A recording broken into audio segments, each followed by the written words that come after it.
Reading for November 20th, entitled, Be Wide Awake. Knowing the time, that now it is high time to awake out of sleep, for now is our salvation nearer than when we believed. Romans chapter 13, verse 11. Satan has ever sought to infatuate the minds of men with subtle mysteries. Thus he beguiled Eve, and thus he seeks to seduce men today.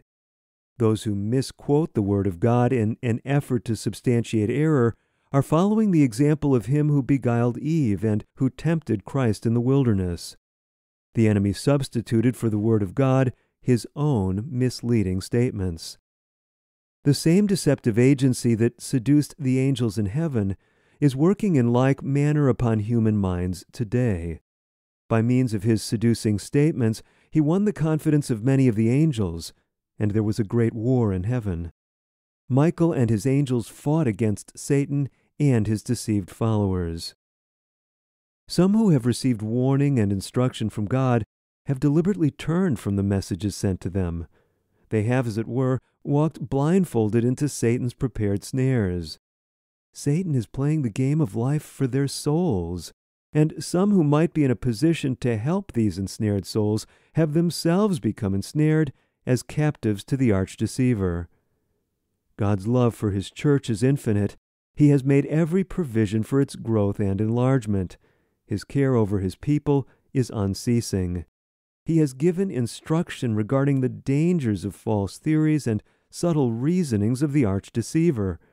He has sent warnings, reproofs, and messages to save his people. But some, like many of Christ's disciples, are offended because they have misinterpreted the messages sent by God. When it is essential for the purification of the church, trials are permitted.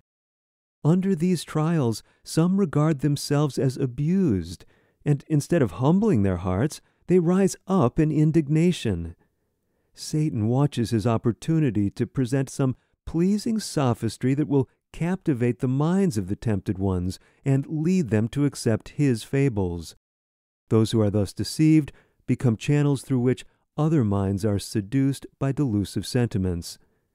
God has no pleasure in the death of the unrighteous. He has borne long with stubborn, obdurate hearts. He who gave Christ to the world has sent messages of warning, but many have refused to heed. Long has he borne with men who have not glorified his name. He now calls upon his people to make a thorough work and remove every stumbling block. Let us clear the highway for our God. Taken from Manuscript 106, dated November 20th, 1905, entitled, A Plea for Loyalty.